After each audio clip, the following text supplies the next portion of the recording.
Le plus gros défi de Didi B au Nigeria n'est peut-être pas le Nigeria même, mais plutôt Abidjan. Parce que depuis quelque temps, Didi B a clairement les yeux tournés vers le Nigeria. On parle de Lagos, de feat avec des artistes nigérians, de sons qui commencent à circuler là-bas, de radios qui jouent ses morceaux et de classements qui commencent à bouger. Comme vous pouvez le voir sur cette capture. En gros, ça ne semble pas être une simple envie passagère, mais une vraie direction. Et forcément, quand un artiste ivoirien aussi important que Didi B commence à regarder vers le Nigeria, bah forcément ça fait parler. Parce que le Nigeria dans la musique africaine, ce n'est pas un marché comme les autres, mais une sorte de machine. Le Nigeria, c'est quoi? C'est l'afrobeat, c'est les gros volumes, les streams, les collaborations qui peuvent clairement traverser l'Afrique et sortir du continent. Donc sur le papier, on peut comprendre l'idée. Si Didi B veut changer de dimension, le fait qu'il vise le Nigeria n'est pas absurde du tout, c'est même presque logique. Mais le problème c'est que tout le monde ne voit pas la chose de la même façon. Une partie du public ivoirien ne voit pas seulement une stratégie, mais une sorte d'éloignement de l'artiste. Comme si à force de vouloir convaincre Lagos, Didi B donnait l'impression de moins parler à Abidjan. Parce qu'en réalité, la question n'est pas seulement de savoir si Didi B peut conquérir le Nigeria. Ma réflexion derrière cette vidéo, c'est de comprendre pourquoi cette ambition donne à certains fans ivoiriens l'impression d'être laissé derrière, ou pourquoi certains ont cette sensation qu'il est en train d'abandonner son public ivoirien.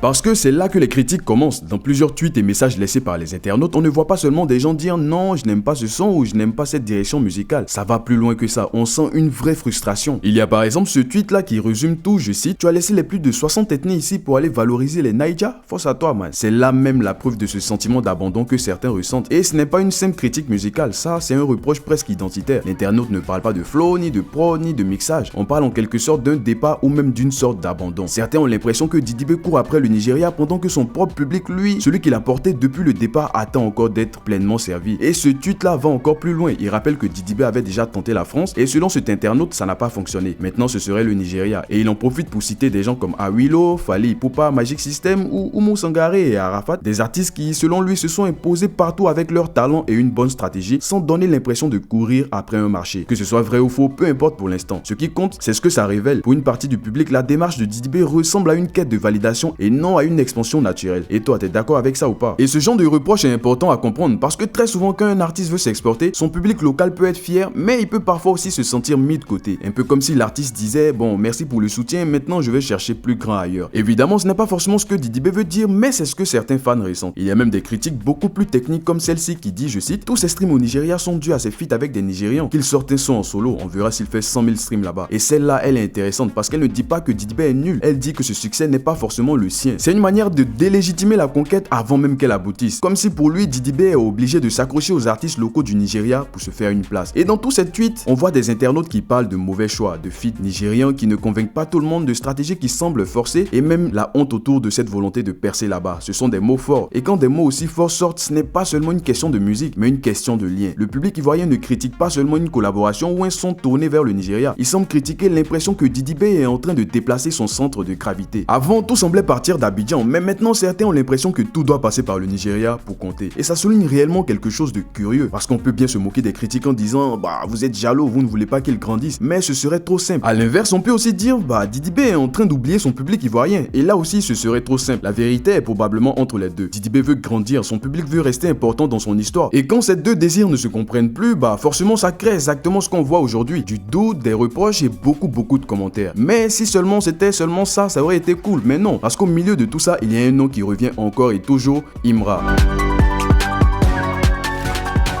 Parce que dans ce débat, Imra ne sert pas seulement à comparer deux rappeurs, il sert presque de miroir. D'un côté, tu as Didi B qui regarde vers le Nigeria, vers Lagos, vers un marché plus grand. De l'autre côté, tu as Imra que beaucoup présentent comme plus proche du terrain ivoirien, plus connecté à la rue, plus directement branché sur ce que le public local veut entendre maintenant. Et tout ça malgré le fait qu'il fasse des collaborations extérieures, il garde toujours son âme de base. Regardez par exemple ce tweet qui dit: Imra réalise là où Didi B a voulu exceller et a échoué. Du coup, il s'est retrouvé au Nigeria. Vous voyez ce que ce tweet sous-entend? Il ne dit pas que le Nigeria est une ambition, il dit que le Nigeria est en quelque sorte une fuite, un plan B, comme si Didi B était parti là-bas parce qu'il avait perdu le terrain en Côte d'Ivoire. Et celui-là enfonce le clou. Imra continue de monter, votre artiste lui, il est en chute libre. Quand certains internautes disent en gros Imra a réussi là où Didi B force, ils ne parlent pas seulement de chiffres ou de musique, ils disent autre chose. Ils disent regarde, pendant que toi tu cherches à convaincre ailleurs, lui il est en train de prendre de la place ici. Et ça, pour un artiste comme Didi B, c'est un gros reproche parce que Didi B a un vrai statut en Côte d'Ivoire. On ne parle pas d'un artiste qui débute et qui cherche encore sa place. On parle de quelqu'un qui a déjà marqué le rap ivoirien, qui a déjà une base, une histoire un grand nom. Donc quand une partie du public commence à dire qu'il est dépassé localement, ce n'est pas juste une critique musicale, c'est presque une remise en question de son rôle. Mais là encore, il faut faire attention parce que comparer Imra et Didi B, ça peut créer du débat, oui, mais ça peut aussi simplifier une situation qui est beaucoup plus profonde. Imra incarne peut-être le moment ivoirien actuel, Didi B, lui, il essaie peut-être de jouer une carte beaucoup plus large. Le problème, c'est que quand tu joues une carte plus large, ton public local peut avoir l'impression que tu as quitté le terrain avant la fin du match. Et c'est exactement ce qui nourrit les critiques. Pour certains, Imra représente l'artiste qui reste au contact, Didi B, lui, représente l'artiste qui regarde ailleurs. Et même si cette lecture est discutable, elle existe, elle circule, elle influence la manière dont les gens interprètent chaque son, chaque collaboration ou chaque déplacement de Didi B au Nigeria. Donc le vrai danger pour Didi B, ce n'est pas seulement que Imra performe, le vrai danger c'est que Imra devienne dans l'esprit du public la preuve que Didi B n'est plus au centre de la scène ivoirienne. Maintenant, il faut se poser une question simple, pourquoi le Nigeria et pas ailleurs?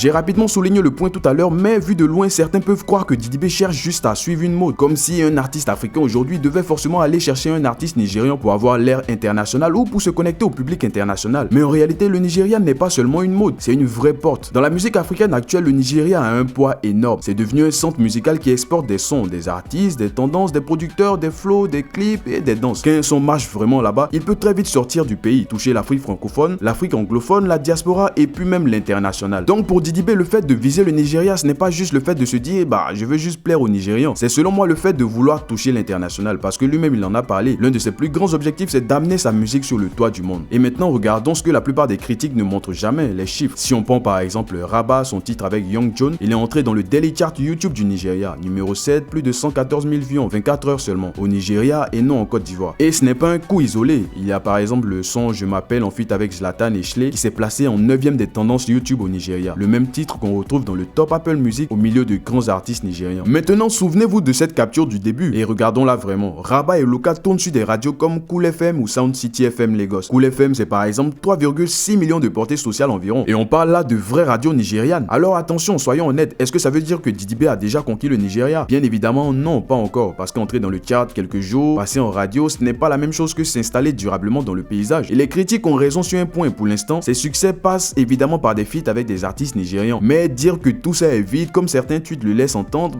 les chiffres disent le contraire. Ce sont des petits indices d'une stratégie qui est en cours. Et ce n'est pas forcément encore gagné, mais ce n'est clairement pas rien. Le vrai problème, c'est que le public ne juge pas seulement la stratégie, il juge l'émotion que la stratégie lui donne. Et une stratégie peut être intelligente sur le papier tout en étant mal reçue par ceux qui ont porté l'artiste au départ. Et c'est exactement le piège ici. Didi B essaie peut-être de passer un cap, mais une partie du public ivoirien, elle ne regarde pas ce cap. Elle regarde ce qu'elle croit perdre dans le mouvement. Et c'est là qu'il faut ralentir un peu.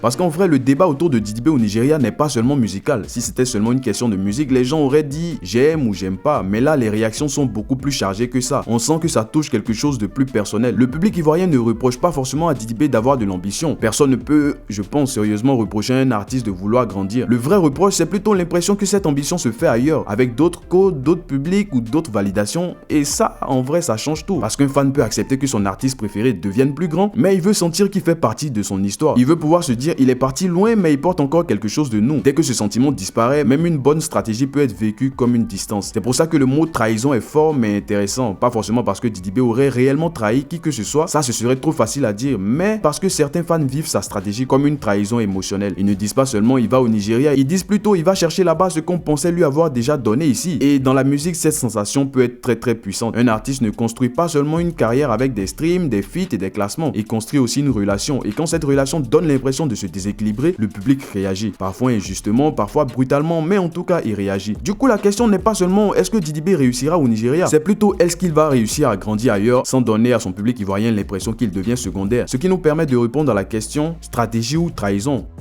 Pour moi, ce n'est pas vraiment l'un ou l'autre. Didi B au Nigeria, c'est d'abord une stratégie ambitieuse, logique, peut-être même nécessaire s'il veut changer de dimension. Les chiffres qu'on a vus le prouvent. Un titre qui est dans le Daily Chart nigérian, des passages à la radio, des tendances YouTube, ce n'est pas du vent. Parce qu'à un moment, quand tu es déjà installé dans ton pays, la question devient est-ce que tu restes le plus grand chez toi ou est-ce que tu prends le risque d'être plus petit ailleurs pour essayer de devenir plus grand partout? Et ce risque-là, Didi B semble être prêt à le prendre. Mais là où ça devient compliqué, c'est que son public ivoirien ne regarde pas seulement le calcul, il regarde le symbole. Il regarde ce que ça raconte. Et pour une partie de ce public, voir Didi B chercher une validation au Nigeria, ça peut donner une impression bizarre, comme si l'artiste qu'ils ont porté avait maintenant besoin d'un autre public pour prouver qu'il est grand. C'est peut-être ça le vrai cœur du malaise. Le problème de Didi B au Nigeria n'est peut-être pas le Nigeria, mais plutôt Abidjan. Pas Abidjan comme un obstacle, mais Abidjan comme base émotionnelle, comme son point de départ, comme public qui veut continuer à sentir qu'il compte dans l'histoire de Didi B. Et c'est toute la difficulté pour Didi B maintenant. Il ne doit pas seulement réussir à faire tourner ses sons au Nigeria, il doit réussir à faire comprendre à son public ivoirien que cette quête n'est pas une fuite, que le Nigeria n'efface pas Abidjan et que le fait de vouloir parler à plus grand ne veut pas dire oublier ceux qui écoutaient depuis le début. Allez, reste connecté à l'essentiel en regardant l'une de mes 2 précédentes vidéos et surtout, n'hésite pas à t'abonner.